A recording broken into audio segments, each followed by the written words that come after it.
Welcome to Moments with Marianne. I'm so delighted we're spending this time here today. We have a very inspiring show coming right up with two very special guests. Our first guest today is Susie Rheault, and she's here to share with us her new book, My Wild and Precious Life, a memoir. Now, Susie is a psychologist with a specialization in organizational development and leadership effectiveness. For the past 30 years, she has worked with senior executives across the private and public sectors globally. Since 2007, Susie has been a special advisor for the Clinton Foundation Health Access Initiative. Supporting field offices across the globe, she trains local staff to accelerate HIV testing and treatment uptakes using grassroots team-based approach. So let's welcome to the show, Susie Rheault. Thank you. I'm delighted to be here. You know, what an honor it is to have you here. My goodness, what an inspiration you are. And I picked up your book. I couldn't put it down. I just love this book. That's wonderful. I'm glad to hear it. Oh, well, I'm sure you're getting that from a lot of people. And it really has, it really kind of makes somebody, like I read it and I was just kind of paused and was kind of reflecting on my own life. It's like, how can we make profound changes, it kind of in the way that you and your husband did? Well, it was gradual. It didn't happen overnight for sure. Well, why don't you share with our listeners a little bit about just your work experience? I've known that you've been doing this kind of work for 30 years. Well, I'm trained as a psychologist, and for a long time I had more traditional jobs in the U.S. And when my son was 16, I wanted to take him on an adventure where he and I would be asked to make a contribution as opposed to just being a tourist. And he got a lot of input about where we would go. And he chose this volunteer association in Zimbabwe that was helping to raise lions that would get them ready to go back out into the wild. So it was a pretty wild adventure for starters. I thought they would be cute little cubs like in the brochure. They were actually 200 and 300 pound adolescent lions, just as rambunctious as adolescent kids. So I fell in love with Africa at that point. So that was in 0506. And having had that experience, I wanted to go back to Africa, but I didn't want to go and scoop lion poop anymore. That I had that experience with my son, and I wanted to see if there would be a place in Africa that could use my skills as a psychologist. So I met with Ed Wood, who was then the CEO of the Clinton Foundation Health Access Initiative. And they were working in 75 countries to stem the tide of the AIDS epidemic. And we had lunch and he said, "How soon can you leave for Ethiopia?" And I said, "Well, I think I need a few shots before I can't go next week." And he lured me to the work in Ethiopia. And then there were years of work on top of that in various sub-Saharan African countries. Ethiopia, Malawi, Tanzania, what am I forgetting? Lesotho, Swaziland. There was a lot of work that I did that was similar from one country to the next. I would train teams of folks to run sessions at the very grassroots level in their villages. So instead of having white people come and say, "This is what you have to do to get people tested and in treatment," we would get the opinion leaders at the very basic level in the villages to meet and come up with their own ideas, which were far more creative than what we could have done or ever pulled off. And so we were able to get some pretty fabulous results in one country, which would then precipitate another country saying, "Okay, let's do this also." So before I knew it, I was going back and forth to multiple countries, trying to remember how to say thank you and hello in 5 different African languages. And after a bit, I really started to miss my husband, who's just a peach, but he wasn't going with me. He was listening patiently when I would come home kind of exhausted. And so I began to fantasize, well, what if Gil and I could find a project together in Africa? Maybe let's see if I can get him to fall in love with Africa. Well, that was easy. It took about half a day. Either you get it or you don't. It's kind of like a bug. And then so I took him on safari. We got to see the migration. He understood fundamentally why this pull to the continent. And then a series of almost spooky coincidences happened to us. We were the first day off of a safari staying in a lodge in Tanzania, and the lodge did something they called a cultural walking tour. Well, I usually don't like to go on those because I like to make my own way. But we knew that if we went on our own, we might not find our way back because the village was just a warren of footpaths. So that day, we were with our guide named Joel, and he pointed to this really ugly concrete building. And he said, that's a new orphanage for AIDS orphans. And we said, what? Are you kidding? It looked so bleak, so grim, not a blade of grass, just this really hideous gray building in the middle of a yard with just dust, no nothing. So we asked if we could go in to the orphanage and see it. And so Joel got us an invitation to come in. We walked in. There were 9 kids jumping up and down, laughing, smiling. But there was 9 kids, 2 beds, no food, no toys, no clothes, no books, no bedding, no nothing. And so Gil and I looked at each other and we said, do you think we have to look a lot further for a project that needs some help? And the answer was, absolutely not. And then we began to talk as we walked back to the lodge saying, well, why not help this spot? How can we find out more about it? And that night, talk about another sort of serendipitous happening, is that we met a couple from Chicago, who were also running a small NGO in the area. And they said, if you want to help this little orphanage and we can help you get it started, then we will take you under our umbrella as an NGO. And that will enable you, Susie and Gil, to raise money in the U.S. You really need to be a 501(c)(3). So that it all started in that snowball of events in 2011. And if I fast forward to today, we have 350 kids, a brand new school, a brand new home, a huge farm, a dining hall and community center, and a staff of teachers that are just fabulous. So we pinch ourselves that it has happened this quickly. And in fact, Gil and I spend about 4 months a year on the ground in Africa, and we'll be back there the night of October 3rd. Oh my goodness. It's just such a beautiful story. And I'm so glad you shared that with us, because it's interesting when people open their heart to go, you know what, I want to make a profound difference. Mm-hmm. How can I do that? And then you see the doors open. That's right. I think that doors don't open for us unless we have a dream, unless we have a vision of what might be possible. Because if we didn't have that, we would have just walked past that building. We were tired, we were hot and sweaty.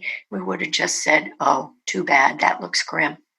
But we had this driving sense that there would be a project that would pull at us and that would make sense. My husband used to be long ago a elementary school principal, so he knew about schools, and I knew about kids as a psychologist. So, but we had spent. People say, "Well, how could that happen that fast?" Well, it had taken years really to incubate the idea. While I was traipsing all over the rest of Africa, it took a while. I'm so glad that you shared that with us. And for our listeners that maybe have never been to Tanzania, what is it like there? Just, daily life. What is that like? Sure.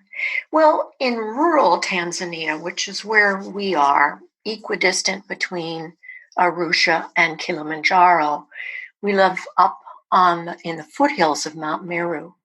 And there we have tribes and generations of people who have lived there for hundreds of years. So most of the people in the villages that surround us and that send kids to our school have been there a very, very long time. And that's good news, bad news. The norm for most families in the area is subsistence farming. And that is very tough where we're now feeling the impact of drought from climate change. But life there is very basic. People live in 1 or 2 room houses. They're snazzier than they are in other places in Africa because they can make and bake their own bricks from the dirt in their backyards. But people have no running water, no electricity, no indoor plumbing. Their lives are generations of extreme poverty. So the kids that we are taking on are kids that might not ever have seen the inside of a school because their parents were too poor to pay school fees. So life there is really hard. And at first, we sent our kids to public school because we didn't have much money. We were just making sure that they had food, and we paid the school fees so they could go to public school. But public school in Tanzania is dramatically underfunded.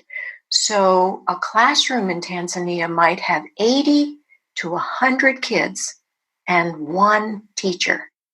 One teacher and no teaching aids, nothing but a blackboard and a piece of chalk. And so everything is memorized and done in a sing-song kind of a way. And corporal punishment is quite often used. So one of the cutest kids in the orphanage, who was one of my special favorites, but he was very hyperactive. I knew if he was in the U.S., he'd be on Ritalin in a heartbeat. He couldn't sit still. And they beat him. And so we just said, we can't let this go on. We've got to raise money to take the kids to a better school. And we did, and they did. And then we began to find that most of the schools, even though they were private schools and the classes were slightly smaller, they were still pretty crummy. And very often, these were schools that were built and made for profit. So if the owners started doing poorly in their farming business, they would stop paying the teachers, and the teachers would stop teaching. And our kids would come home and said, we did nothing today. We have no homework. The teachers were doing all of what they could was just to try and push at the system. So eventually, we were, of course, very, very deeply connected. I must start by saying we were stitched at the hip with the 2 Tanzanian partners we had, Sarah and William Modest, who is a fabulous last name and very apt. But they were also very strong and very good leaders. So we planned together how to go after each new growth spurt. And then we, of course, needed to do a lot of fundraising in the U.S. and elsewhere to make it happen. So I forgot where I started here, but That's okay. we're in the middle. No worries. Well, Gina, and I'm looking at the website Precious Project and just .org and looking at everything that is available. And my goodness, you have a full curriculum here. We do. And in Tanzania, you may not progress through your educational years without passing two sets of exams, one in the fourth grade and one in the seventh grade. If you do not pass in the seventh grade, you may not go to high school. It's just that grim. And, oh, by the way, if you are pregnant in secondary school, you can be subject at any point to a random pregnancy test. If you test positive, you will be expelled from school that day and you may never return. So we have been really upping the ante on sex education as well as education about, because families in this part of the world, the mothers do not talk to the daughters at all about anything about how their bodies work and how babies come to be and what menstruation is. So we're trying to deal with that with our older kids and set them up so that they understand that the creepy guy down the street who is offering them candies every day may not be such a good idea to hang out with. And there's lots of sexual abuse between teachers and students, much as we've seen in the Catholic Church in the US. So we've learned a lot of things being there that I didn't know working in the AIDS space. And these are hard things. They're heartbreaking things, really. We have learned of child abuse in the homes of the kids that are our day students that is sometimes just shocking. So we've had to rescue a few kids. We had one child whose father did not want to see him as his son. He said, "He's not my son. He's not my son." And so this father tried 3 times to poison the child. Oh, wow. Rat poison. So when we learned about this, we got together with the village elders and the social welfare unit, and we were given custody of the child. But these kinds of things we have, I guess, as we get a little more dug in year over year, we learn more. And some of it's enough to just make you put your head down and cry. So we feel like we're doing a good job with our small slice of kids, but it is small compared to the whole country and the needs that exist there. But I tell those stories in my book because I think it's important that people move away from their stereotypes of Africa. And most people, when they come back from a trip to Africa, if you ask them, "So what did you do in your time in the Africa?" And they'll say, "Well, we went on safari." Well, when you're on safari, you're treated like you're living in a 5-star hotel. You have running water in your capacious tent, which probably has hardwood floors, and a flush toilet, and is 3 times as big as the African's house, who may be the guides on the safaris. So you may have seen some of the most spectacular wildlife you'll ever see in your life. You feel like you're on a Walt Disney special, but you have not learned about Africa. You've learned about how Africans make some money, although it does not trickle down the way you would think. And so that's why there's some tough to read stories in my book, because that's the reality. Yeah. So. And I think that it's good that people hear these stories, because you're right. When people do go on safari, they're not really looking beyond. It's like being in an all-inclusive resort. They don't really get to see what's going on outside. Mm-hmm, You know? mm-hmm. Yeah. They have to really choose to look. You really do. And the safari companies, our first safari company told our guide, who's since become a dear friend of ours, he and his family, never tell your guests about the way you live. Do not tell them how to send you money. Do not tell them things that will make them feel sorry for you.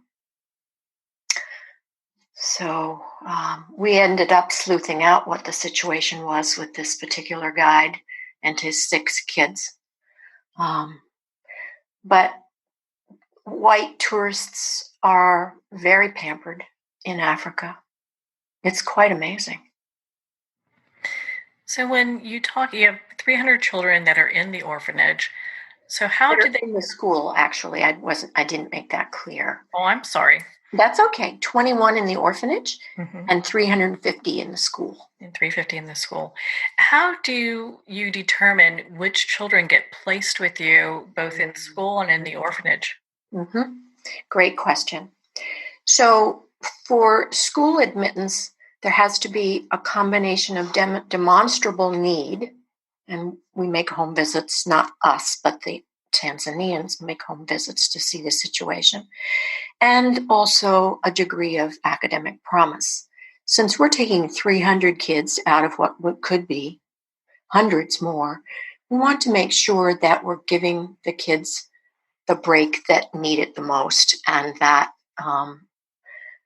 it would just be tragic not to give them an education. And so we give kids a kind of an entry exam, and then we check out their family situation. Now, some families send their kids and pay full tuition, but full tuition doesn't come close to paying for what it actually costs to educate these kids. So, so that's when we do it for the school entrance. And it's hard. There's some kids you really want to say yes to, but you can't because they really couldn't keep up.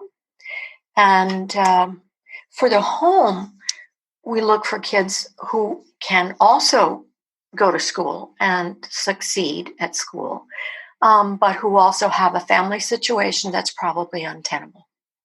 We have kids living with grandparents who are so old and frail that no meals are cooked there. We know that some kids leave our school on Friday afternoon and don't get fed until they come back on Monday morning. So we start very early on Monday morning with feeding. It's just tough. The kids arrive on Monday just looking so wan and peaked. So those are some of the things that we run into. Is that one of the things that kind of keep you up at night? Just because it sounds like while you're making an impact, there's just it could seem like it would be insurmountable at times. Yes, we really have to wrestle our emotions into a positive place, and the Tanzanians do that with us and for us. That we celebrate the kids that we have helped. We know we've saved quite a number of lives. We know we've turned the corner for some kids for whom there would have been no corner to turn. So we stay on that side of the ledger. We grow a bit too fast, unfortunately, but these kids steal your heart, and then you say, I can't put that kid back in public school, or actually not even in school. A lot of the kids that don't go to public school just fetch water and firewood and sweep their yards and don't have much to show for it. So how is it like, just from a risk factor, for you living in Africa when you're there? Well, that's a great question. My husband, we've been there quite a while. I've never had actually seen a tarantula until last fall when my husband discovered one in our bedroom. Oh, wow. It was 6 inches long. He dispatched it he took a picture of it and then dispatched it before I had a chance to see it. So spiders was actually the last thing I worry about. It's mostly things like malaria and dysentery that are the most obvious risks for us. We are well inoculated against typhoid and tetanus and things like that.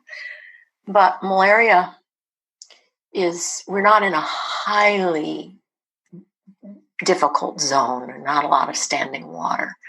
But we used to take Malarone, and now we don't. It's just too long to take it. It's a very powerful drug. So we do what other expats do, which is we get very friendly with DEET, and we don't stand outside a lot at dusk when the female mosquitoes that are the malarial mosquitoes come out. The other things you worry, and we doctor our food and water phenomenally. I mean, we boil our dishes, we filter the water, we boil and then filter and boil and filter. And then if we have vegetables with the skin still on it, like a tomato, we'll soak it in bleach before you eat it. So it sounds awful, but if you do it just briefly, you can get away with it, and it doesn't taste like bleach. But you have to be very, very careful. And one of the things I have to really be careful about is we have running water in our little house. But if I put my toothbrush under that running water, that's trouble. So much for that toothbrush. You have to remember that, because coming back and forth from the States, Exactly. going back to Africa, that would be an easy thing to forget. Totally. I've done it more than once, I must say. I have to just very concentrate. The other thing is that we have water. We have hot water, but the hot water comes not from a water heater, but it comes from a firebox that is external to the house. So our night guard, you have to have a night guard when you're there, so tends to the fire. But sometimes the fire gets going too hot, and we once had an explosion, which I'm glad didn't explode the house. It just exploded the firebox. But if you turn the water on and it's too hot, you'll see brown water coming from the rust in the pipes, and also steam because the water's boiling. So you have to be careful about that as well. Yeah. There's a lot to consider there that most people never even realize, and that's just water. I mean, then you get into, just living there, having this this foundation that you guys are working with, your nonprofit, and being able to run that as effectively as you have. I mean, there's a lot of challenges there. Right. We have marvelous staff, and William and Sarah are wonderful managers and role models for them. And we actually pay them, which makes a big difference in their ongoing loyalty to us. These are folks who could never get a bank account. We open a bank account for them, and their salary is deposited into the bank account. So we're not dealing with all the money up at the school. And they're remarkable. They're very dedicated. They love the kids. When we screen for teachers, we make it clear to them that if there is a whiff of corporal punishment, then they will be fired that day. And we had to do that in one instance with a young teacher. This is how she had been taught, no doubt, is that she was severely pinching the inside of the thigh of the girls who were misbehaving. So it's not an obvious bruise. It's quite hidden, but quite painful in that part of the body. We found this out, and she was fired that day. And it's just, and Jungle Drums get it from there, We mean business. Oh yeah, I mean, you guys take that seriously. Right. And, and it's interesting because you talked about the child earlier. Probably if he's here in the States, would be on Ritalin. You kind of look at these things, and there's so many other things going on that they may not be equipped to really identify or deal with. So taking corporal punishment out of the equation kind of solves some of those issues that the children are experiencing. But what it does, yes, but it does help the fear and terror of the kids with the corporal punishment, but it leaves the teachers without any other strategy. So that's why we've invested in teacher training, because if you can't threaten punishment, many of the teachers really don't have an idea of what to do. So we have to give them some other options. Just kind of giving everyone training all the way around.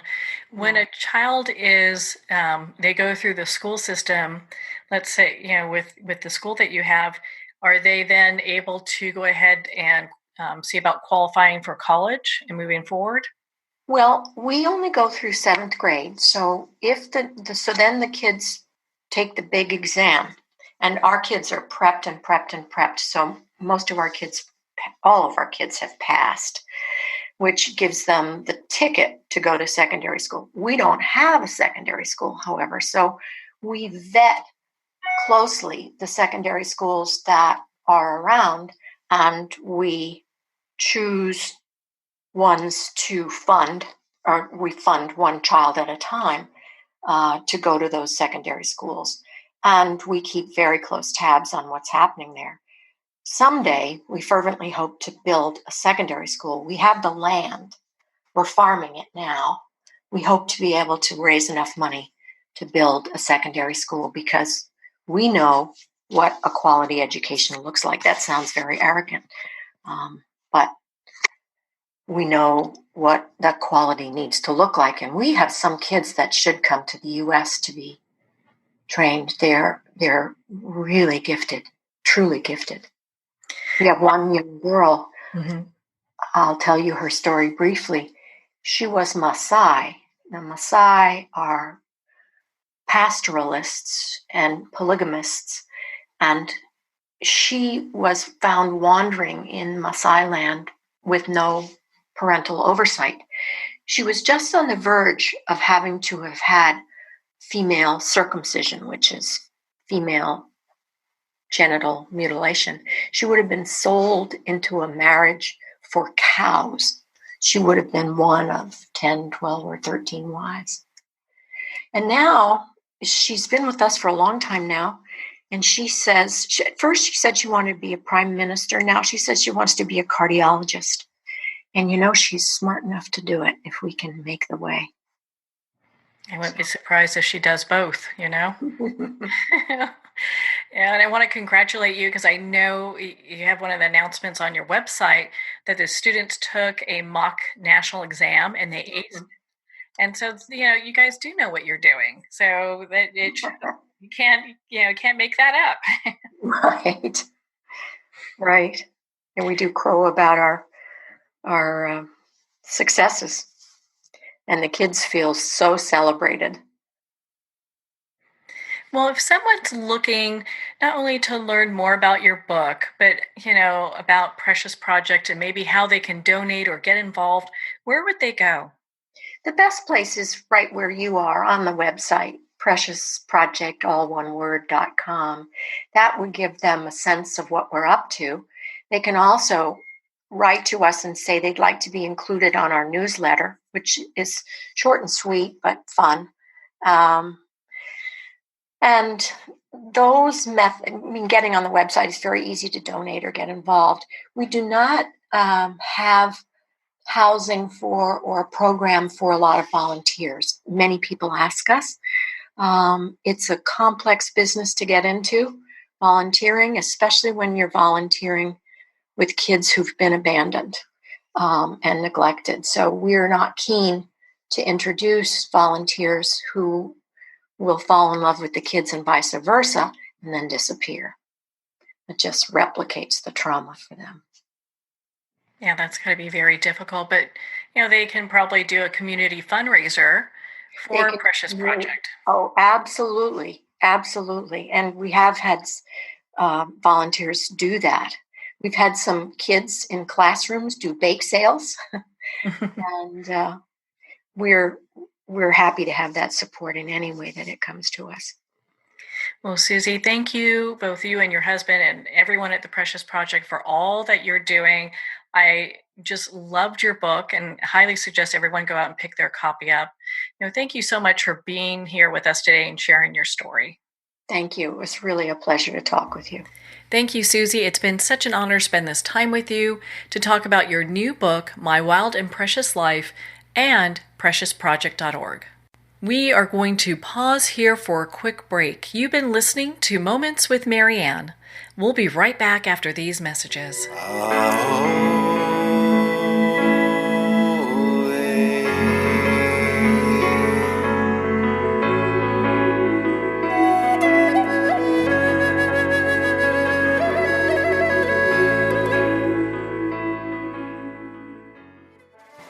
Internationally recognized and award-winning author Judy Goodman works and teaches outside the box of limited thinking. Working with people from every walk of life, her goal is to empower you to be the best you can be, no matter what the challenge is. Born with the gift of seeing beyond our normal vision, she has an extraordinary gift of working with every challenge. Teaching beyond conventional wisdom, her work is described as life-changing. Visit judygoodman.com. That's judygoodman.com.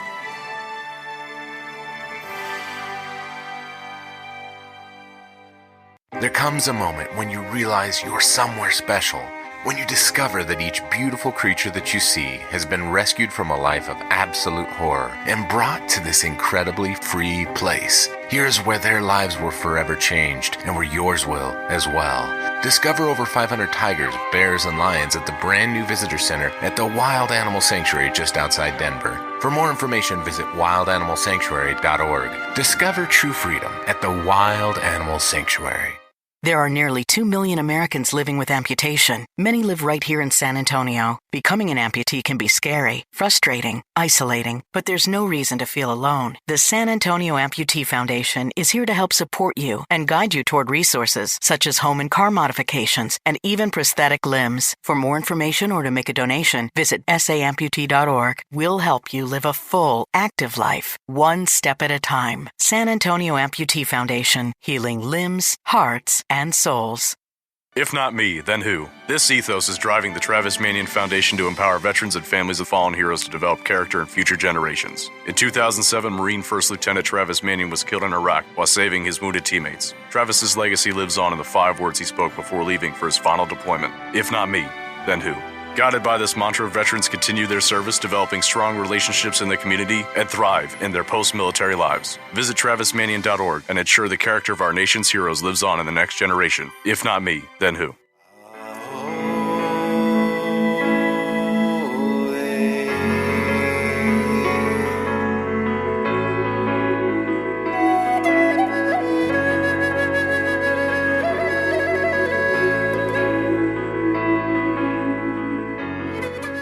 Welcome back to Moments with Marianne.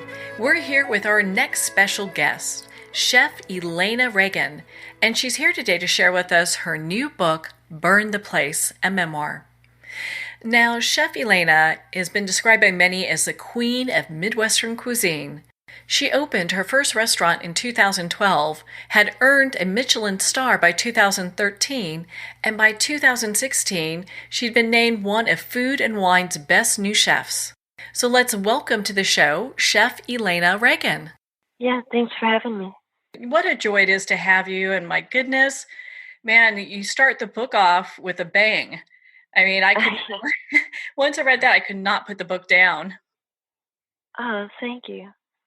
And so for our listeners, I mean, it's such a great start for a book. It just captures you and brings you into the book. And so, Iliana, I want to ask, what inspired you at this point in your journey to start writing your memoir? Well, my background is in writing. So I've always just been, everything kind of inspires me to write. But my publisher actually approached me in 2015 and asked me to write a memoir. So I started slowly but surely working on it back then, and took a little bit of time off here and there because of different circumstances like opening a restaurant or closing a restaurant or whatever it was going on in my life, some of those things that just made it almost nearly impossible to get any writing done. But so it took a good 3 years, I think, before I had it fully turned in. But yeah, he had seen or read an article about me that was kind of detailed in one of the local papers, and thought, wow, what a interesting story. And also she has a writing background, so I think that this would work out. And so when he asked me, yeah, I was excited about it. I could imagine. And you do have a very interesting story. I mean, don't we all? But yours really stands out. And I'd love for you to share with our listeners what it was like growing up.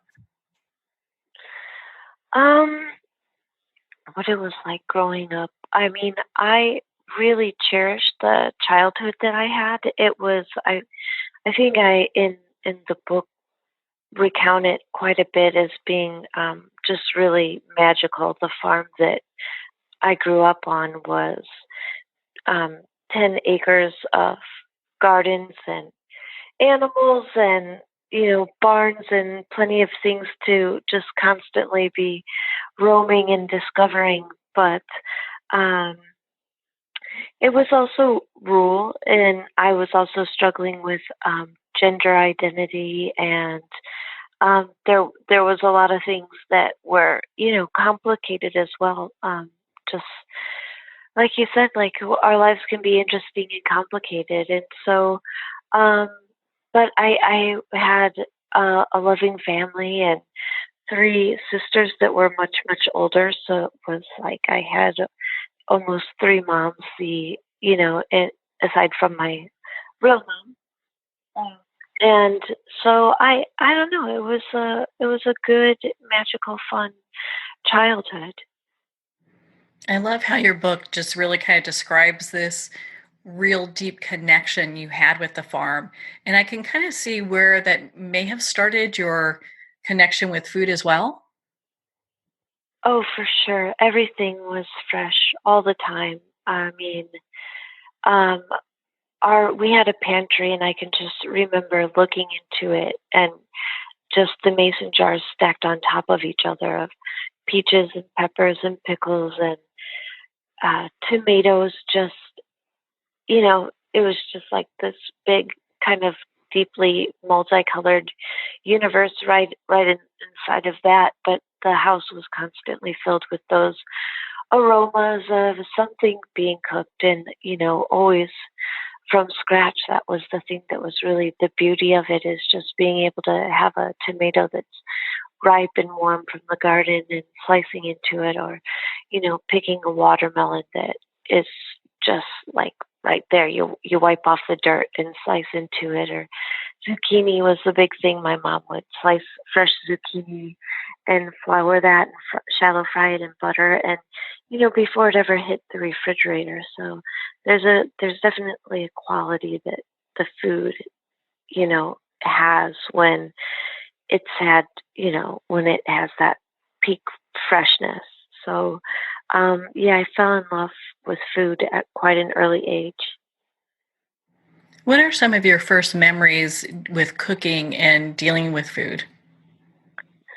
Well, not only the garden on the farm, but we also used to do a lot of foraging as well. So my father's Eastern European, and he's still pretty close to some of that heritage or customs that were came here from Poland and Lithuania and some of the countries of mushroom hunting. So in Gary, Indiana, a long time ago, well, in the 60s, 50s and 60s, when the steel mills were very popular for jobs, and so a lot of Eastern Europeans were in the area, and being that close to Lake Michigan, there was lots of oak trees and black oak and white oak and a sandy, loamy soil, and so they were all out foraging a lot, and the area was very fruitful for that, for different types of mushrooms. And so my dad did that as well, and he learned a lot from some of the elders in his family. And so then we did that, and foraging at an early age, being 2, 3, 4, 5, really picked my curiosity into, well, like, what else could we be eating that's out here, in nature? So my earliest memory, though, of that is having chanterelles that we had picked from my grandfather's farm and sauteing those over the stove, and just the aroma of that was really kind of breathtaking. And maybe I didn't appreciate it as much as a child, but then as I became an adult,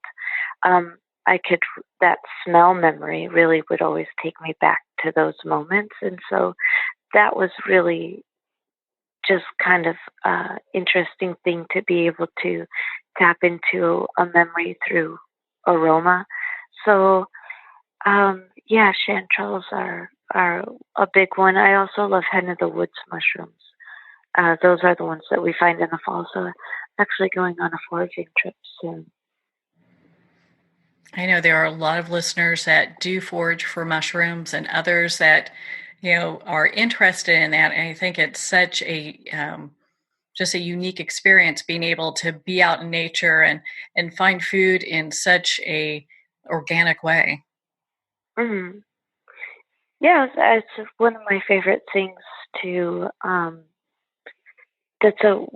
Just the way I like to spend my time is when I have free time is foraging and finding different things that I could be cooking to eat that are different, that we don't see every day. And so the Midwest is really plentiful with a lot of that. And I actually have a cabin that I just bought in the Upper Peninsula of Michigan that I've turned into a bed and breakfast, or an inn. It's called Milkweed Inn, and we have 150 acres, so a large part of that is based around foraging, because just my yard itself is filled with raspberries and blueberries and blackberries, and I mean, just you name it, it's there. Gooseberries, everything. Wow. Well, you can know that I will be booking soon to come and see you. That sounds way too delightful, Mm-hmm. And I'm sure a lot of our listeners are probably, those are kind of fun getaways where you could be so connected with nature, in the way that you grew up. And not everyone has those experiences. Yeah, it's really incredible. I think that was something that I was thinking about writing this book, and burn the place means, so much more than just the beginning where we have that prologue of that wildness of like really literally burning down the restaurant, but also just really figuring out my life still and where am I going from here. And I think there's always kind of like this, for myself at least, a rebirth and starting over. And I think I'm in one of those transitions now. And so a lot of the idea behind that, at least for me, was like, just wanted to do something that felt even a little bit more like home than my own home, if that makes sense, and really build my career into something that makes sense for my lifestyle and calm things down a little bit. Well, we're going to come back to the restaurant part, because that is, again, how you started the book, and such a great way to kind of dive into your memoir. But I'd love for you to share with us, before we do, just the influence your father had on you growing up. Yeah, honestly, he wasn't around that much, but when he was around, he was always in the garden, and I was always tagging along with him. Or a story that he likes to tell, and I don't remember this one so much, but whenever he was going hunting with any of his friends, was that my mom had to hide me, so she couldn't see what he was doing, or I couldn't see him getting ready because I guess like I just wanted to go so badly with him whenever he was going to the woods. And some of those kind of trips, of course, they don't want to take, a child on. I always wanted to do what he was doing, and but he did. He worked a lot. He worked at the steel mill, so a lot of overtime and things like that, um, and he worked with the Teamsters for a while. So again, he was doing a lot of stuff to support us, but also at the same time, I think I definitely inherited that love for tinkering in nature and having to be doing something. And so that's what his was. His was a garden and butchering animals and preserving them and saving seeds. And I definitely got some of that, maybe tending the garden, not so much the animal part as much as foraging. But yeah, definitely picked up that work ethic. So, when did you decide to open your first restaurant? I decided that actually sometime before I did open the restaurant. I think it was 2007 or 8. I made the decision that, this is what I was going to do. I was going to open a restaurant because it was something I had wanted to do for a long time. And in 2008, I began working towards that goal by starting a garden and growing things and taking that produce and turning it into preserves and different creations that I would take to farmers market. So this started in, the summer of 2008. By 2010, I opened a little underground restaurant in my house. And then by 2012, I opened Elizabeth. So, Elizabeth, that's the one that actually is very well known. And I would love for you to share with our listeners just, the journey that you had with that restaurant. Yeah, we opened in 2012, and I got to that place a little bit unconventionally. There's a lot of paths that chefs can follow, but I would say the most frequent one is where you would work up a succession of a line of chefs and earn some name recognition that way, and then enter into the field. But rather than that, I took my creativity and the knowledge I had of cooking, being around it my whole life, and applied it in a different way and built the name recognition by, like I said, the farmers markets and my underground restaurant in my house.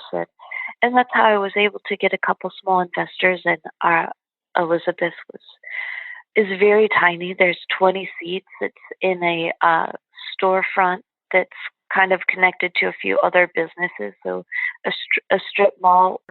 But the whole goal of that was to make it feel really comfortable, like people were in my house, because that's how essentially it was right before then. People were coming to my house, so it's very intimate, and it was a lot of fun. It was exactly what I wanted to do, and after our first year, we got a Michelin star. Locally, a lot of nice accolades, and it's just been going well ever since. I mean, there's obviously, when you read the book, you see, I'm very honest about a lot of the struggle, and mostly when I'm, it's a small business. So like any small business owner, it's a 24-hour a day, 7-day a week job, and so the management part is very hard. Managing people. I often tell people I don't think that there's anything that I could have, nothing that could have prepared me for that type of thing. No type of schooling or, maybe some previous jobs where I have had management, but the thing is, when it's your own place and you're managing people, it can be a really daunting task. So I think that big part of that struggle I described in the book as well, but that 24-hour a day thing, like I'm saying, and the stress, and even those great things like Michelin and James Beard awards, and all of those can be, there's a lot of pressure associated as well. And sometimes you're in this industry because you want to cook, and you want to cook for people, and there's the beauty of it and the creativity. And when you add all the pressure and some of those things, it can be a lot. And so I am just getting to that point in my life where I'm like, okay, what's next? This has been 7 years, and I want to keep cooking in every capacity, but do I want to keep having a restaurant 5 years from now, or how do I want my life to look? And so I think I'm at that crossroads where I'm 40 years old and trying to figure out what does the next 5 years look like, or 10 years look like. And I think that that's something else that comes up frequently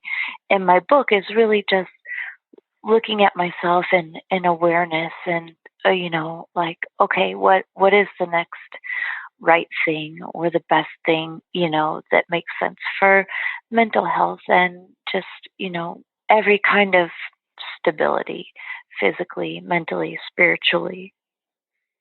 Well, I think everyone goes through that, where they get these periods of time where they kind of reassess where their life is, and where their joy level is. It's like, hey, does this bring me happiness, and do I want to switch paths, or am I happy with where I'm at?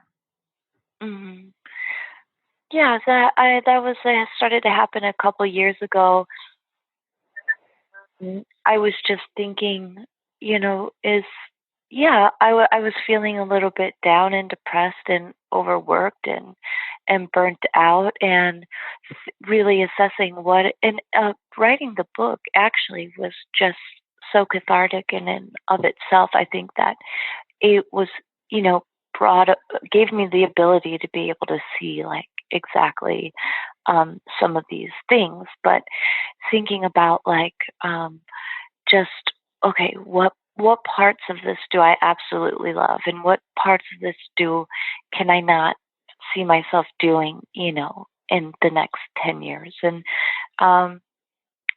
so, and then I'm the type of person, I think that's something else that, is people will like about the book, is that when I make a decision that I want to do something, I end up doing it. And it's not always because I just have the easiest means to do it. It's, it's something that I set a goal, and I become determined, and I work towards. And oftentimes, dealing with rejection on the way, or people saying no, or you can't, or, and just really kind of keeping that goal front and center. And so I think the book can be inspiring from that perspective. But I've been very proud of myself in that way, when I think, okay, here's this goal I'm going to set, or this thing I'm going to do, and then accomplish that. Well, I applaud you, because a lot of times when things get rough, people kind of put the brakes on and go, gosh, maybe this is too difficult, I'm not going to do that. But you don't do that. No, no, and sometimes that's driven my wife a little bit crazy, but no, yeah, I definitely just keep going. So. Yeah, keep moving forward. Well, and I understand that Anna's a really good balance, with the two of you working Milkweed Inn. She brings so much balance to the table as well, which is, that's what our partners do.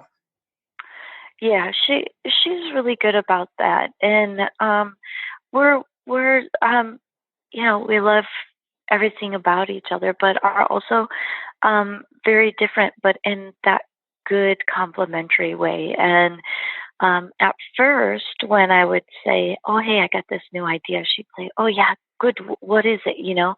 But now she's learned a little bit that I'm always having tons of ideas, and and she's able to say, "Okay, well, maybe we shouldn't, exactly do this right now. And so she is good at like putting on the brakes with some of those things, which I definitely need. But also when, it's some kind of goal that I put out there and we move towards, and how it's good to have somebody that's with me for that. And she's a good supporter and a good balance. So, what are some of the types of things that when people come to Milkweed that they can expect as part of the experience there? So for Milkweed, this next season, this year we were open for all of August because it was our first season, and so it was a little bit short. But next year we're open mid-May through mid-October, and it's just on the weekends, 10 people a weekend. We have a couple accommodations, 3 rooms in our cabin, and then an Airstream, 16-foot Airstream.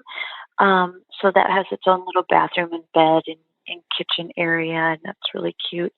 And then a wall tent, which are also called like Civil War tents because they have the high sides and then a peaked ceiling. And that has its own bed and stove, and it's on a wood platform. So it's got a really nice coziness to it. So there's those accommodations. On Friday, people come, they check in. We have a little bit more of a casual 3-course dinner that evening. And obviously using everything that's very local and foraged items and the fresh berries or whatever it may be. My neighbor's a fisherman, and so he's been bringing us Lake Superior lake trout, which has been really amazing. And we're completely off the grid, so I'm doing that over an open fire because I don't have an oven. And so it's very much a glamping setting. Everything's very beautiful, but at the same time, it's the well water, and it's, we use a generator and a battery for our electricity. So that's Friday night, and then we have s'mores out by open fire, and people have been stargazing because if it's clear out, the stars are just amazing up there because there's no city for miles and miles and miles, so there's none of the light pollution. And then on Saturday we make a big lunch. There's plenty for people to do. Sometimes they go kayaking, swimming, or fishing in the river, which runs right through the back of our property. There's hiking, archery, bocce ball, croquet, just any, so many things. We have a little 4-wheeler. So, people, it's kind of like a way for adults really to just get outside and play.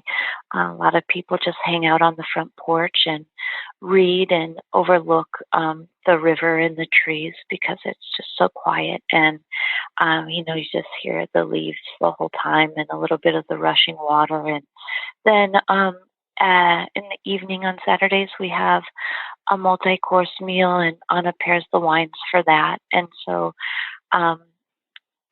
Sunday morning, we have a really nice breakfast, and then everybody packs up and goes. So it's a little less than 48 hours, and people are able to hang out with each other or, find time alone. There's plenty of space to, commingle or just kind of have a nice little bit of solitude and enjoy the beauty of the forest. I mean, it's at least 25 miles back from like a main road. So, there's just tall trees and wild animals. And so there is a level of safety that people have to be thinking of, but I think it feels really fun, and we don't have good cellular service, so it really keeps people off their phones, and they appreciate that. Oh, I know I do. That's fabulous. It all sounds Yeah. just amazing. And it's nice to be able to detach when you're in places like that so you can really be present to the experience. Yeah, my goodness. I Mhm. mean, Ilana, we haven't even touched the full of your book. I mean, there's so much that's in there, Burn the Place. Where can our listeners connect with you and be part of your community? Um, well, I would say that from a social media platform, we're mostly on Instagram and very active, and like to communicate back and forth with people on there. So there's Elizabeth Restaurant _and_co or Milkweed Inn. And then also just, through either of our websites, elizabeth-restaurant.com or milkweedinn.com, both have contact forms, and I'm pretty much the one who reads those things anyways. And so when people reach out, personally for questions, or have questions about the work or personal things, I'm kind of all over on those things. But I think that, people really get a sense of who we are through Instagram, and then also Twitter as well. We're active on those communities through social media. But then with Elizabeth and Milkweed, we're obviously doing things that are so much different than just a restaurant setting. At Elizabeth, we teach an 8-week cooking course that Anna and I do together. I teach the food, she teaches the wine, and that's really incredible, because spending 8 weeks every Sunday with the 15 people that we do, we really get a chance to know them, and we've made some good friends through that, actually. And we go on foraging trips through Elizabeth. So there's a lot of things that we do aside from just being a restaurant that people get to interact with us, and there's some kind of benefit, like we're teaching them or something like that. And obviously Milkweed is a whole new level of experience too. So that's something that at least I really enjoy, because I am a little bit more of a shy and introverted person, which I definitely go through in the book. But there's ways that I do like to connect people with people through food, and expressing stories, and showing them things about wild foods that they've maybe never had before. And so I think connecting with us at either restaurant or inn is a really fun experience for people to get a sense of who we are and what our community is like. Well, Ilana, we could talk for hours. I mean, I just love your book, and I cannot wait to see your inn. I think it sounds fabulous. Thank you so much for taking the time to be on the show with us here today. Yeah, thank you for having me. Well, thank you, Ilana. It's been such a joy to spend this time with you, and of course, to talk about your new book, Burn the Place. Well, we're at the end of our time today. I would like to thank everyone for tuning in. You're listening to Moments with Marianne. And remember, make every moment count.